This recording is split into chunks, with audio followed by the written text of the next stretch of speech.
Welcome to the Calm Mom Podcast, the show for ambitious women ready to get off the hot mess express.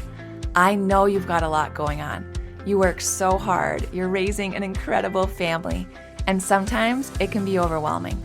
I'm your host, Michelle Grosser. I'm a certified master life coach, attorney, wife, and mom. And years ago, I was right where you are. I was running a busy law practice while raising a family, and I was on the fast track to burnout. I thought I just needed to be more organized or have better routines, but it was learning how to heal and regulate my nervous system that expanded my capacity to gracefully hold more of this big, beautiful life. You too are worthy of an extraordinary life in and beyond motherhood.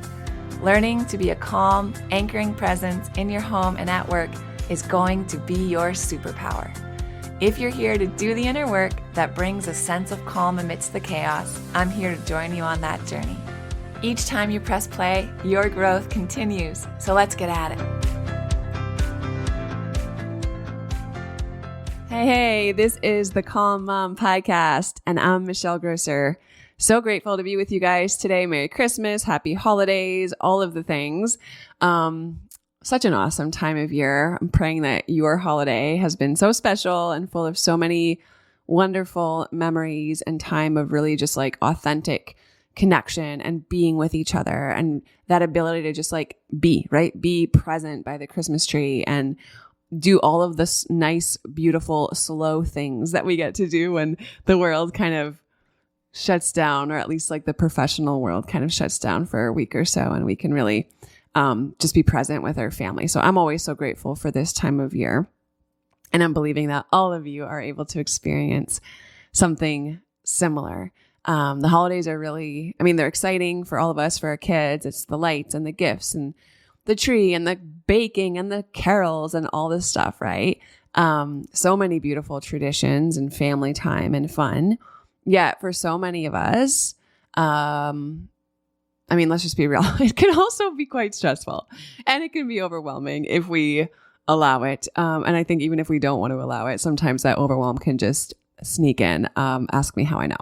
So what I want to do today is I want to talk about some of the signs of holiday burnout, because we've just been going for a while, right? We've been juggling these to-do lists. We've been, trying to create all these magical, memorable experiences for our families. We've been facing the pressure to keep up with like all the holiday expectations. Even if you have really good boundaries, I think it can be like, there's still a lot. Let's just be real. So what I want to do today is I kind of want to help us understand and manage 5 key symptoms that I see often around this time of year of holiday burnout. And then as always, I want to give you guys tools that you can walk away with to help you stay grounded and really enjoy this season. So I wanted to start with some reasons why the holidays can be really stressful for us, right? Especially as like high achieving moms, right? Moms in the corporate space, entrepreneurial moms at home who are running a bunch of life stuff. It can just be a lot. And I started drafting this and then I'm like, okay, this seems like pretty obvious. Michelle, I don't think you need to go through why the holidays are stressful. Like people know why it's stressful. And then I'm like, you know what? No, I'm going to go through this because I think it can be incredibly validating to like sit down and just kind of reflect on all of the stuff that we've carried over the last few weeks and be like, oh my gosh, no wonder I'm feeling tired. No wonder I, feel like my patience is shot. No wonder my jaw's been clenched and my gut issues are back and I'm not sleeping well. Like it's just incredibly validating to take a look at what's going on because we don't feel this way for nothing, right? Like we're not crazy. There's a reason why we get into these seasons or bouts of burnout. So let's talk about it for a second and then we'll jump into the 5 symptoms of holiday burnout. Before we do that, if you have not yet left the show a 5-star rating or a short review, if you're new here, welcome. But if you've been listening to the show for a while and you've learned stuff and you've put it into practice and it's made a difference for you and you enjoy it and you tune in to most of the episodes, holy moly, during this holiday season, if you are feeling generous, I would just be so grateful if you would take a second and leave the show a 5-star rating and a short review. It'll take you literally 15, 20 seconds. click 5 stars, write a 1-sentence review. If that's all you've got in you, it means a lot to me, but more than that, it gets the show out in front of other women who also need this information and these tools and resources and this amazing community. They need to know you guys. So that would just be so amazing. And I would be forever grateful. So thank you. Okay. So let's talk about why we're experiencing burnout this time of year. First one, I think the most obvious, increased responsibilities, right? It's like there's more cooking and more cleaning and more gift shopping and more event planning and more event attending. Like there's just so much, right? There's like this added layer of work that falls on, let's be real, mostly moms during the holidays. So if you're feeling that, it's real, right? You're not whiny, you're not complaining, you're not like cut out for it. It's real. It's a lot. The second reason, and I think this one's a little more subtle, we want it to go well. We want it to be memorable. We want it to look like the, Restoration Hardware ad that we get where like everyone's around this beautiful tree and they're all wearing like matching silk pajamas or like whatever it is, right? We have pressure to make everything feel just right? The house decorated and the gifts wrapped. And we can just like take that to a level, little by little, I think, that really amplifies our stress levels. I think under the surface, there's stuff going on there that where like that desire for perfection can create these feelings of inadequacy or really like disappointment if things don't actually work out according to how we had planned or at least like envisioned them, right? When we were like daydreaming of how perfect it's going to be. And then lo and behold, like, their kids are fighting over their gifts. No one likes the breakfast, like what have you, right? Real life. I think that's another reason that can another thing that can kind of lead to holiday burnout. The constant social interactions, you guys, the constant commitments. I know for me as someone who I love being around people, don't get me wrong, but I recharge by myself. I recharge when I can just like cuddle up in a corner with a blanket and read a book, or where I can just have a lazy afternoon in my pajamas watching, Christmas movies with my family. Like that's how I recharge. I don't recharge being around people all the time. So if you're similar to me, and I think even if you're not, even if you're like full blown extrovert, man, just having constant social obligations, family gatherings, holiday parties, it can be draining, right? It can be draining on our energy. It can be draining on our bank account, especially if we're kind of already stretched thin. Speaking of bank accounts, I think this is also a season that can come with financial stress. So that adds another layer of tension to like this already packed season. And then I think the final thing that came to me as I was reflecting on why the holidays can be so stressful for us moms is like in so many other areas of life. I think when it comes to the holidays, the reality is that a lot of us, like our personal needs are actually put on hold, right? We set aside, there's only so much time. We only have so much bandwidth. So if it comes down to like prepping everything for the school, Christmas pageant or our usual like self-care routines, we know it's going to take a back seat, right? So we're setting aside like maybe it's our workout routine, maybe it's our morning routine, maybe it's, we're not eating like we know really nourishes and fuels our body well during the holidays. And that leaves us without our usual outlets that help us during the rest of the year manage our stress and keep us feeling regulated. So I say all that to say, if you're feeling the weight of the holiday season, you're not alone. You're not crazy. These stressors are real, right? But we've got to understand the signs of this burnout, especially in the holidays, so that we can start creating space to care for ourselves and our nervous system. All right, so let's go through these 5. And I'm going to say all this to say, if you're nodding your head along as I go through these and you're like, yep, check, yep, that's me, raising my hand. Man, really consider joining us for the January cohort of the Burnout Recovery Blueprint. It's my group program. I'm so excited about it. We will spend 3 months together. I will hold your hand step by step and teach you how to regulate your nervous system and heal from burnout, because all these symptoms we're going to go through, they are not normal, right? You don't have to live like that. There's a solution for you that doesn't involve medication or spending, tens of thousands of dollars. You can learn practices and tools and tweak your routines to really support the state of your nervous system, which is the foundation for everything else, you guys. It's the foundation for your sleep. It's the foundation for your mood. It's the foundation for your energy, your productivity, your relationships, the way you parent, how you show up in your marriage, all tied to your nervous system. I'm telling you guys. Okay, so let's go through it. Each symptom I'm going to go through, we'll talk about it a little bit. I'm going to talk about the underlying nervous system connection, and then I'm going to give you guys a simple regulation strategy. Okay. Symptom number 1 of holiday burnout is that you have been having a hard time enjoying the moment. And I've been here. And I don't know, there's not a lot of things that I regret in life because I've gotten to a place where I can truly like sit and reflect and think about, okay, I needed to go through that. I needed to learn that. There was a lesson for me in there, right? Like I'm so much better because of whatever I went through. But man, when I look back at moments when I was so overwhelmed and so dysregulated and my inability to be present and enjoy the moment with my family, it like makes me sad. It makes me sad because a nervous system that's stuck in fight or flight, a nervous system that's stuck in survival mode has a really hard time settling into the present. When your mind is racing with tasks, worries, right? Expectations, it's just so hard to really just be present, be there with your people, right? Be at ease, enjoy what's happening around you. Because when our nervous system is dysregulated, you guys, when we're burnt out, that's a nervous system that's overly focused on all the stuff that's got to get done, all the tasks that have to be completed, all the possible stressors, right? And it leads us to hypervigilance.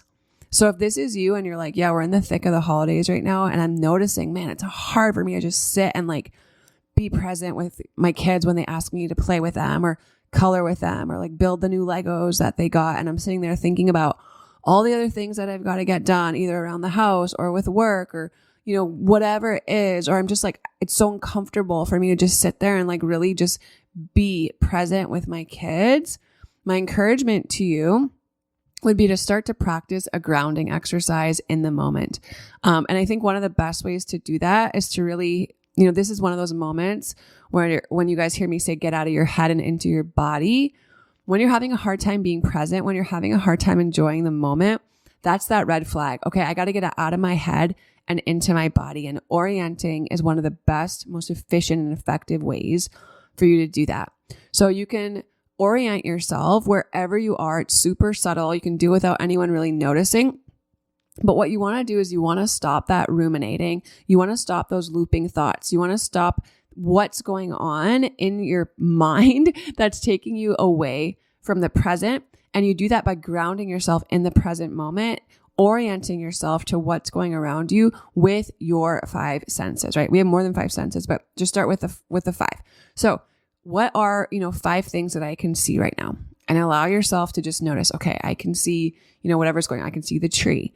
I can see this, chair that I'm sitting on. I can see my daughter in front of me. And then go through, right? What are 4 things I can hear right now? What are 3 things I can touch right now? What are 2 things I can smell right now?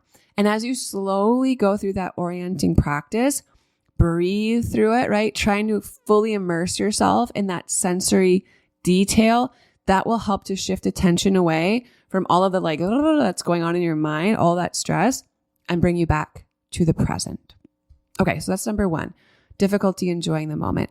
Number 2, the second common symptom that I see of holiday burnout is probably the most obvious one, overwhelming fatigue, you guys. Just like you're just beat. You're just flipping exhausted. You wake up exhausted. You're exhausted at 2 p.m. You go to bed at 9 and you're flipping exhausted.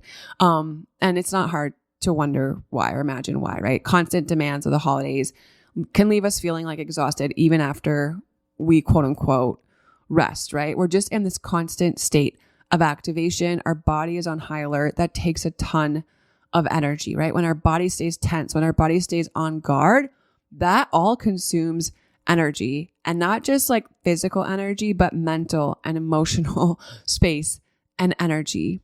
So you guys, when it comes to overwhelming fatigue, like you just gotta slow down.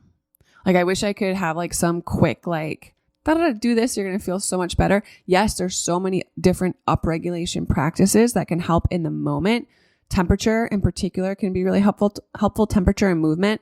So, hold some ice cubes, dunk your face in a bowl of ice water, go take a shower, and then put it on cold for the last 30 seconds. Grab a bag of frozen vegetables, put it on the back of your neck. All of those can be great upregulation resources.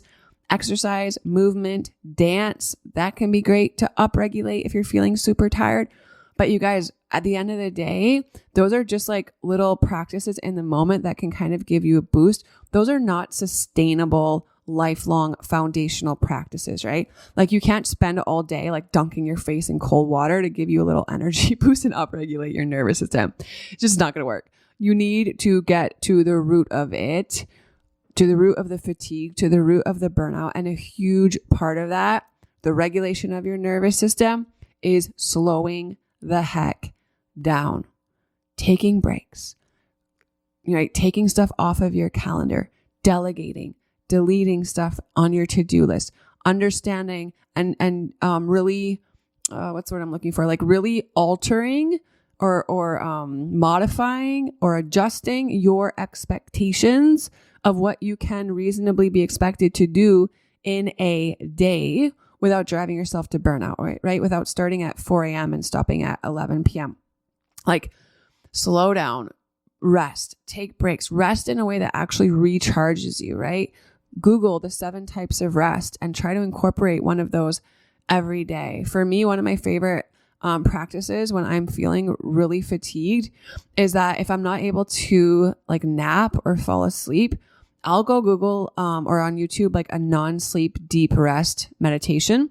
There's some that are like 10 minutes. My favorite ones are like 20 to 30 minutes, but I'll lay there. I'll listen to that meditation for non-sleep deep rest and I'll feel so much better afterwards. But that actually requires me to slow down and to lay down and to close my eyes for 20 minutes to be able to give my body the rest that it's so deeply needing. Okay. So that's number 2. And then number 3, the third common symptom that I see of holiday burnout is that we start to feel resentful. I've been there. We feel resentful toward our people. We see, but I think even more so, like before it even gets to that point, we start to feel really resentful toward all the crap that we've got to do, all of our responsibilities, right? It's like, there's so much to do. I start to get resentful about it. That builds up, especially when it feels like I'm the one that's shouldering the majority of all of the tasks, especially in the holidays, right? And then that emotional response, I mean, it comes from feeling overwhelmed and it comes from feeling unsupported, right? Like this is just a crock of, you know what, like I shouldn't have to be doing this all by myself. And then if we're not careful, if we don't have good boundaries, if we don't ask for help, if we are stuck in this cycle of overcommitting, we start to feel resentful about it, right? And when we feel that resentment, you guys, that's a sign that our body, that's a sign that our mind is operating beyond our capacity. So like tuck that away for the next time you're feeling resentful. If you're feeling resentful now, red flag. My mind and my body are operating beyond my capacity. And what that resentment does, resentment is like anger. It's like I think they're really closely tied. And they're both great indicators that something feels really unfair and that you've got to take action because of this injustice, right? What does that look like? Okay, I'm feeling resentful. That's a signal that I probably need to put some work and some time and some intention into setting some healthier boundaries and actually being in integrity with those boundaries and following through on them, right? I'm feeling resentful. This might be a signal that I need some balance, right? And I need to put some things in place right now and take some action to prevent burnout. So I think that's a great place to start. What are some small boundaries that you guys can start putting into place today, right? And it doesn't have to look like telling anyone anything. It can just be like choosing, I'm not going to do that today. I'm not going to do that this week.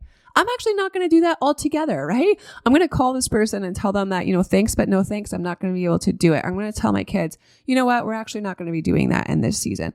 Or, just start delegating some tasks to the people, first of all, in your household who might be able to help you or otherwise, right? Start saying no to things that don't feel essential. And if saying no feels hard, you guys, I'd love to, but I'm stretched thin. That's like a full boundary sentence. No is a full boundary sentence, but it takes practice. Setting limits, helping you regulate your nervous system, they go hand in hand and it'll create space for that rest and that balance that you're seeking. And inside of the Burnout Recovery Blueprint, you guys, we have a whole module around boundaries. I think I teach them in a different way than most people teach boundaries, which I think is really helpful. I talk about setting up boundaries to protect your highest self. So boundaries around your attention and your bandwidth and your behaviors and your inner child. So inside of the Burnout Recovery Blueprint, we talk about all of those boundaries. We talk about how to set those boundaries. We actually look at it for you. Like there's workshops and worksheets that you'll do to explore where in your life you could use better boundaries, how to set those boundaries, how to enforce them. And then we have a whole teaching and workshop on what happens when my boundaries are breached, right? Because that happens to a lot of us. It's like, yeah, we have good intentions. We set a boundary, but then it's like, man, all of a sudden I'm going to bed at midnight again and I'm not in my workout routine and I'm scrolling social media and I'm like saying yes to all these things and I'm breaking all of these boundaries that I set for myself. What do I do? And we go through that inside of the Burnout Recovery Blueprint. Okay.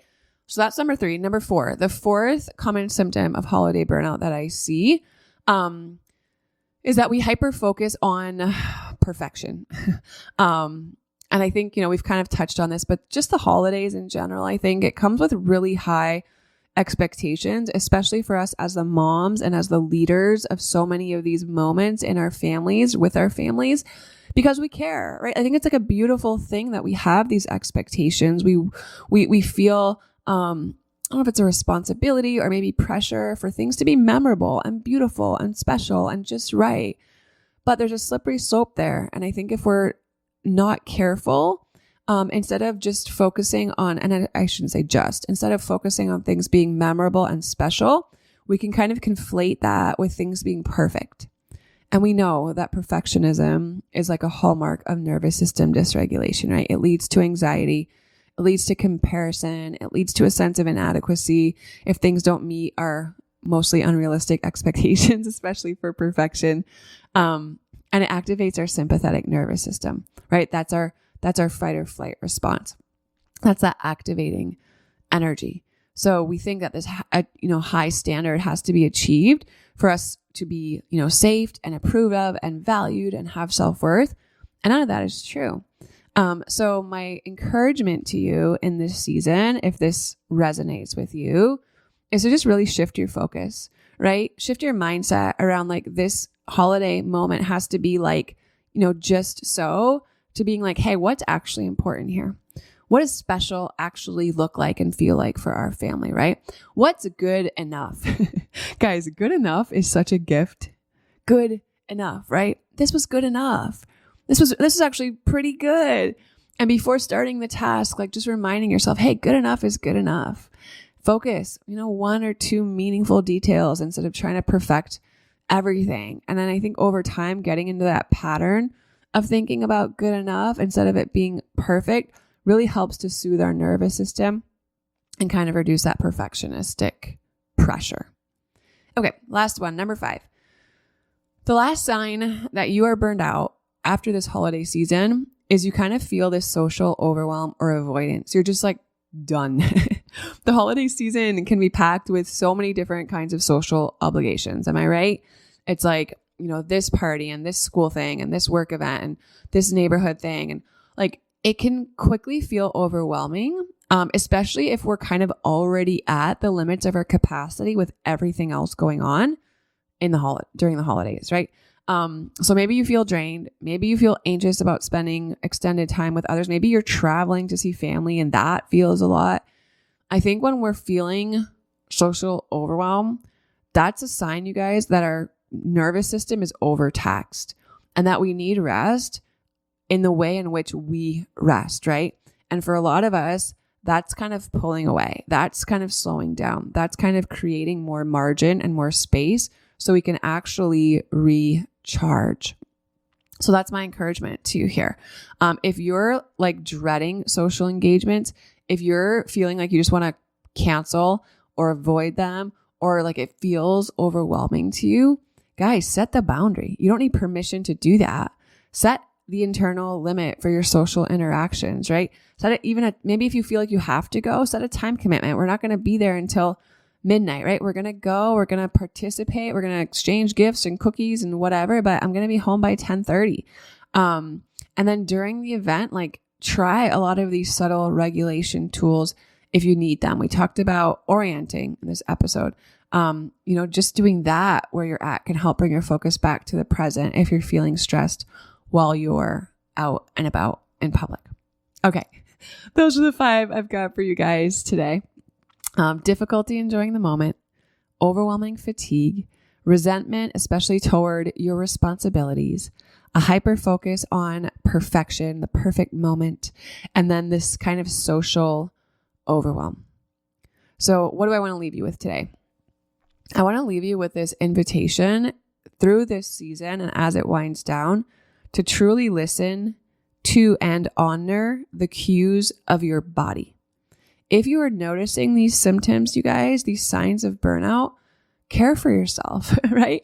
Pay attention, respond accordingly, right? Prioritize your nervous system regulation. Put into practice some small intentional habits that can really create a more balanced and enjoyable holiday.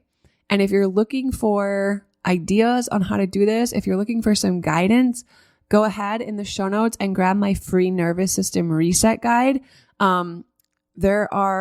There's information in there, but there's also, I think starting on page 13, different nervous system regulation resources.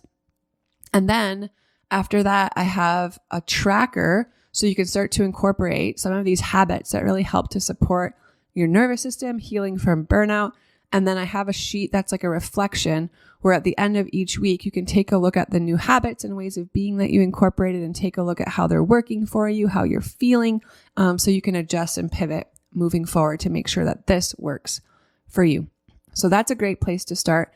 And then also, you guys, the January cohort of Burnout Recovery Blueprint registration opens next week. It's finally here. The week of January 6th. So if that's something that you've been thinking about joining, if it's something you've been pondering and praying about and like, man, I really feel like my body needs to do that. Man, my family needs me to do that. Man, I need to do that, right?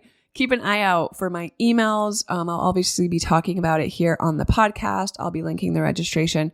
But man, if that's just been on your mind, if there's been some sort of tug, right? If your intuition has been like pulling you to participate in this, I just want to encourage you to have the conversations that you need to have, make the plans that you need to make now so that you can register next week and join us, regulate your nervous system, heal your burnout, and really make 2025 the year that you put an end to this like cycle of all these symptoms that you're experiencing, because girl, you were created for so much more. All right, my friends, thanks for being with me today. I love y'all so much. I'll talk to you soon. If you love Mommy's Polygraphs, leave a review. If you enjoyed this episode, it would be so awesome if you could take a moment to subscribe and rate the podcast. And if you have just a few more seconds to leave a quick review, they really help to get this podcast out to other moms like you. I read every last review, and trust me, when it's late at night or early in the morning before my kids get up and I'm working on bringing you all of this content, your reviews are what keep me going. Leaving a review is truly the best way you can thank me. And of course, DM me on Instagram. I love to hear from you. Thanks for listening to another episode. Head over to the show notes for this episode and all past episodes at michellegrosser.com, where you'll find free resources and more ways to connect with me. If you love the show, share it with a friend. Thanks again for tuning in. We'll see you next time.